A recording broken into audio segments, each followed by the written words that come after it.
¿Qué tal, Sandra León? Muy buenos días. Muy buenos días, pues nada, aquí encantada, un fin de semana más acompañándote. Pues empezamos esta sección de A Contracorriente. Hoy vamos a hablar de un tema que es realmente preocupante, que es una tragedia, una lacra, una epidemia. Se llama ocupación, una lacra que amarga, como digo, la existencia a miles de familias de toda España que, por si no tuvieran poco con su situación, encima tienen que aguantar que el gobierno niegue que esto sea un problema y que se ponga del lado de los delincuentes, de los criminales. A los de Podemos y Sumar les hemos visto manifestarse incluso literalmente con ellos a favor de estos delincuentes. A los del PSOE de momento no, pero desde luego han hecho algo mucho peor, si cabe, Sandra, que es darles una coartada. Sí, efectivamente, porque lo primero que hay que aclarar es que la ocupación o la forma de ocupar una vivienda ha cambiado con el paso de los años. Antes estábamos acostumbrados al ocupa de patada en la puerta, aquel que entraba por la fuerza, pero en los últimos años lo que más ha crecido es la llamada inquiocupación,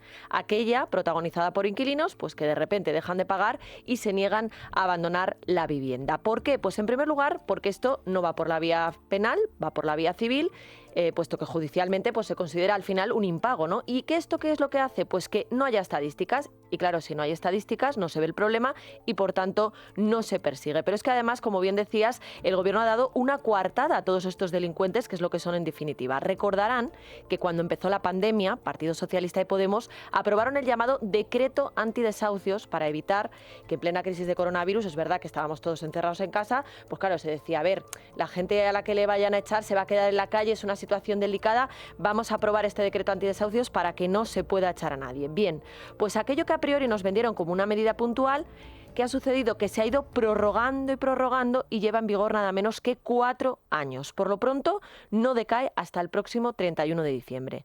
¿Se imaginan ustedes cómo tiene que estar aquel propietario que lleva 4 años así, con inquilinos que no pagan ni un euro desde 2020 y a los que el gobierno no les permite echar? Pues no se lo imaginen. Esta que van a escuchar es Isabel, una señora de La Coruña que ayuda a su hijo a comprar un piso para que pudiera independizarse. A él le destinaron a otra comunidad y decidieron entonces ponerlo en alquiler para que con ese dinero pudiera ir pagando la hipoteca, puesto que en su nuevo destino además él también tenía a su vez que alquilar otra vivienda. En 2020 la ya inquiocupa dejó de pagar y así siguen 4 años después. Nos crea una ansiedad y no sé, dormimos mal, o sea, nos está afectando de todas formas, económicamente y también tenemos ahí un disgusto, una cosa que no pasa, que son mucho tiempo ya. Claro, la deuda asciende a más de 20.000 euros. Y claro, mi hijo tiene hipoteca, ese piso tiene cartas y paga él la comunidad y las derramas que han hecho obra y todo. O sea, es una angustia con el dichoso problema de quitarnos el sueño. Mi marido igual, digo, si es que estamos casi que vamos a enfermar con yo qué sé. Desesperados estamos, ¿cómo quieres que te diga? Pues más claro, imposible. Cuando la inquiocupa dejó de pagar, insisto, hace ya 4 años, trataron de hablar con ella para intentar llegar a un acuerdo. ¿Y qué sucedió? La callada por respuesta. Nos cortó toda la comunicación de móviles a unos y otros y todo fue, pues eso, no me molesten encima. Y efectivamente no la puedes molestar porque es capaz de denunciarnos. Un día sí llamé a la puerta y tal y no contestaba. Y ya cuando dice, oiga, como me siga molestando la denuncio. Denuncias por coacciones, que además, todo hay que decirlo, también se puede dar, por ejemplo, si uno deja de pagar determinados servicios que estén a nombre del propietario. Es decir, que si la luz está a tu nombre, ya puedes pagar, porque si no, ya sabes lo que viene. Encima no solo tienes que aguantar que te dejen de pagar el alquiler, sino que además tienes que pagar tú el mantenimiento de los servicios básicos como el agua, la luz, el gas. Eso es. Es terrible. Pero volviendo al caso que nos ocupa, en esta tesitura a Isabel no le quedó más remedio que llevar el caso a los tribunales y en septiembre de 2021 por fin logró que un juez pusiera fecha para el desalojo. ¿Qué sucedió? Pues lo que sucede en todos los casos, que el inquiocupa se declaró vulnerable y adiós muy buenas, porque después de 4 años, como decíamos antes, el gobierno todavía mantiene en vigor ese decreto antidesahucios aprobado supuestamente para tratar de paliar la crisis derivada del coronavirus. Si ahora la han prorrogado en diciembre hasta el año próximo, entonces eso ya ni el juez ni que no quieren saber nada. Está la ley ahí, es un decretazo de esos del gobierno y no se puede. Y como el gobierno ahora mismo no está gobernando, porque todo es, ya sabes, la amnistía, el coldo y toda la historia, estamos en un callejón sin salida. no hay nada más permanente que una ley o un impuesto que se aprueba como temporal. Simplemente un ejemplo, Sandra, el impuesto de patrimonio se aprobó como un impuesto temporal. Bueno, pues llevamos sufriendo el impuesto de patrimonio desde hace 40 años. Bueno, pues esto es igual. Se aprobó como consecuencia de la pandemia la prohibición de los desahucios, especialmente para personas vulnerables, y llevamos 4 años. Y lo que te rondaré, Morena. Y lo peor es que mientras se les obliga a mantener a sus ocupas, ellos no reciben ninguna ayuda. El gobierno, cuando decretó la ley antidesahucio con la pandemia y demás, prometió en pandemia que un fondo para ayudar a las familias que teníamos impagados. ¿Y esa dónde está? Jamás la pusieron en marcha. No sé si habrá alguien que haya cobrado esta ayuda, pero desde luego ni es el caso de Isabel ni de ninguno de los propietarios que día tras día nos escriben. Precisamente por eso, si de algo se quejan, es de que el gobierno haga políticas sociales que al final quienes las tienen que pagar son los particulares. Los servicios sociales los estamos aguantando los particulares. ¿A cuento de qué? Si yo quiero hacer una obra de caridad y puedo, será porque yo quiera. Tiene madre, tiene un hermano, y alguna vez trabaja, alguna vez no, pues como hay muchísima gente. Pero vamos, eso ya no es problema mío. El problema mío es que tenía que dejar el piso y los servicios sociales no nos tienen que obligar ni mucho menos a esto. Pero se ha poltronado ahí y ni con agua caliente, con la ley esta bendita de antidesahucio. Gente honrada, gente responsable, trabajadora, que compra un piso, son propietarios, pagan sus impuestos, en teoría para que el gobierno, para que el Estado les garantice derechos y libertades fundamentales, entre otros, el derecho a la propiedad privada. Y resulta que el gobierno no es que se posicione, sino que son los cómplices de los delincuentes, los criminales, la gente que le está robando literalmente la propiedad a sus legítimos propietarios. Ya no es que el gobierno haga oídos sordos a este problema, es que el problema es el propio gobierno, Bueno, es la ley que ha creado el gobierno. Y esto, que lo sepan todos nuestros oyentes, no es un caso aislado, no es algo excepcional. Hay centenares, miles de casos y muchos de ellos, como bien has reflejado tú misma, Sandra, en Libre Mercado. Sí, por ejemplo, el caso de Anabel, una mujer de Navarra que contábamos hace semanas, que invirtió en una segunda vivienda para poder prejubilarse porque su marido es mayor que ella y por culpa de sus inquiocupas no solo no ha podido hacerlo, sino que ahora tiene 2 empleos para poder mantenerles a ellos, a los ocupas. Han hecho de todo con tal de que se vayan, desde perdonarles la deuda hasta buscarles otra vivienda más barata e incluso ofrecerse a pagar de su bolsillo la fianza y el primer mes. Ahí es nada, ¿eh? Pero claro, como ella nos decía, es más fácil vivir a su costa. Resultado, llevan así 4 años y ahora los arruinados son ellos que tienen que hacer frente a 2 hipotecas y están absolutamente desesperados. Esta situación nos está llevando al límite. Tenemos un desgaste continuo. Vivimos crisis de ansiedad, apatía, desidia, angustia, desilusión. Mi marido, que en la actualidad tiene 80 años, está desquiciado. Es un tema que le está quitando la salud. Está en tratamiento psiquiátrico. No puede dormir, no come lo necesario. Estamos en tratamiento para poder sobrellevar esta situación que ha generado el gobierno perjudicándonos gravemente a nosotros. Han hecho una ley social para ayudar a ciertas personas, pero en realidad el peso de la ayuda recae sobre los particulares que tenemos un piso. Otro caso, el de Marcelino, un asturiano que decidió poner en alquiler la vivienda familiar para poder pagar la residencia de su madre porque no les llegaba el dinero. Y ahora no solo no recibe ni un euro por culpa de sus inquiocupas, sino que lleva desde junio teniendo que pagar 165 euros al mes de comunidad porque incluye agua caliente y calefacción y lo contrario, como decíamos antes, puede entenderse como un delito de coacciones. Todo mientras su ocupa, según denuncia, trabaja en B, subalquila habitaciones y recibe ayudas sociales. La situación ahora mismo es desesperante porque aparte de no pagar la renta, esta gente pues tenemos que hacer frente al gasto de 165 euros mensuales de comunidad. Una comunidad que incluye calefacción central y agua caliente. Y bueno, son ya noches sin dormir, impotencia por no poder hacer nada y ver que las autoridades tienen ellos más derechos que obligaciones y nosotros tenemos más obligaciones que derechos.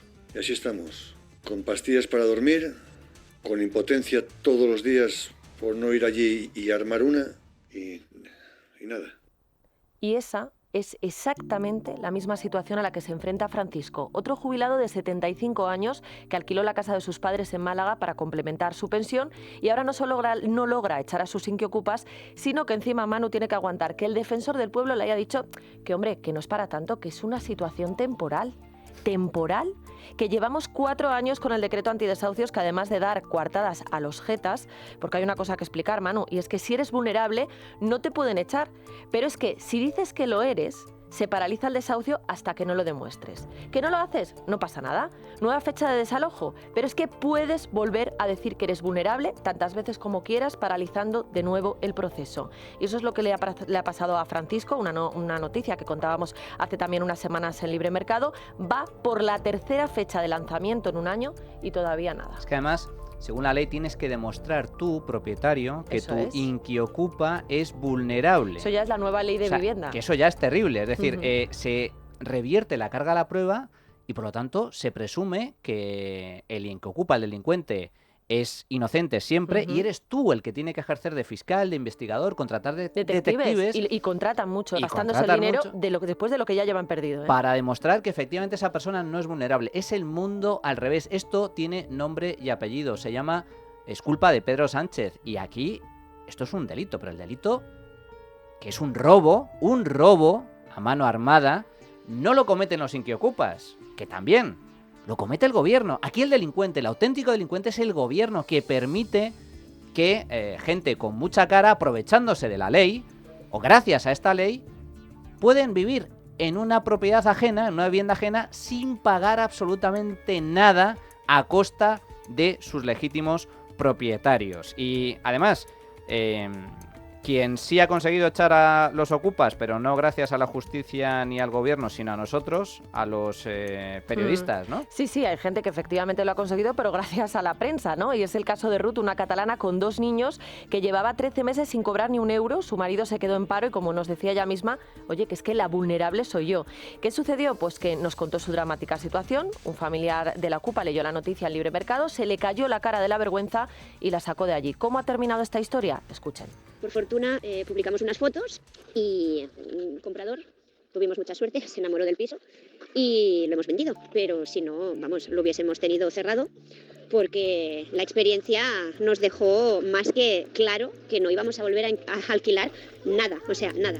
Y obviamente, Manu, pues como imaginarás, no es la única a la que después de una experiencia así, pues se le quitan completamente las ganas de alquilar, claro. Es decir, que lo que está consiguiendo con este asunto el gobierno es sacar muchas viviendas del mercado del alquiler, al que recurren por lo general las personas con menos recursos, a las que teóricamente quieren proteger. Evidentemente, si te van a robar la casa, incluso si metes a inquilinos, te dejan de pagar, no recuperas la vivienda en años, pues ¿qué hacen los propietarios? No las ponen en alquiler. ¿Y eso a quién perjudica? A todos los que optan a una vivienda, pero muy especialmente, precisamente a los más vulnerables, porque ahí sí que la ley les blinda frente a impagos, con lo cual, al final, son los más perjudicados. Y no es la única consecuencia, ¿no? Como nos explica el presidente de Renta Garantizada, Lorenzo Colino, en declaraciones a este programa, este aumento de la inquiocupación ha hecho que los propietarios que siguen atreviéndose a alquilar su vivienda se replanteen a quién alquilársela y de qué manera. Esto es un tema de extrema gravedad, porque lo que consiguen con esto es que muchísimos de estos propietarios se hayan planteado cambiar, por un lado, buscar un candidato inquilino que intenten desde todo punto de vista que no esté en riesgo de vulnerabilidad, y por otro lado, poner su vivienda en un régimen de alquiler diferente, que es el alquiler de temporada, para evitar efectivamente que sea un contrato de la Ley de Arrendamientos Urbanos que le impida desahuciar a estos inquilinos si finalmente no pagan. Son contratos de menos de un año y estos contratos ahora mismo son los que inicialmente más se están firmando. Si me dedico al alquiler vacacional no me van a obligar a mantener a mi ocupa, pero vamos a quedarnos con el primer escenario que nos planteaba Colino. Sigo optando por el alquiler de larga duración. Bueno, pues el perfil de inquilino más deseado ha cambiado por completo. Antes buscaban o inicialmente nosotros incluso como agentes que hemos trabajado con ellos, intermediarios en este tipo de operaciones, buscábamos familias que generaban mucha más estabilidad en cuanto al tiempo de contrato, sobre todo porque son inquilinos que tienen o cerca a los colegios de los niños, o trabajan cerca, o es un barrio de toda la vida. Lo que hace ahora el propietario es justo huir de este perfil por el riesgo que hablaba yo antes de la vulnerabilidad. Ven que es un inquilino que mañana, pues al tener menores en la casa, los jueces con la ley en la mano tienen que proteger esta situación y consiguen que haya vulnerabilidad.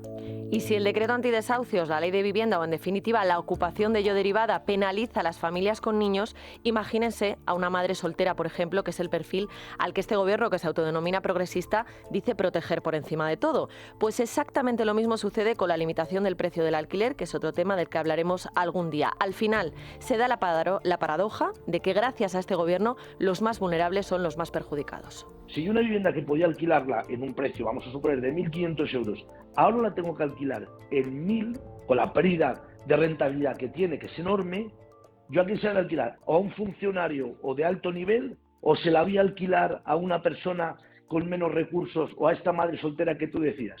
No tengo ninguna duda, se la voy a alquilar a la persona más solvente. Y efectivamente lo que estamos consiguiendo es lo contrario de lo que se pretende. Sandra, la carta blanca a los ocupas es un crimen, es un despropósito, es una vergüenza.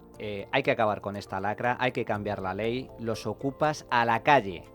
A la calle, no en 24 horas, como plantea ni siquiera una proposición de ley del Partido Popular.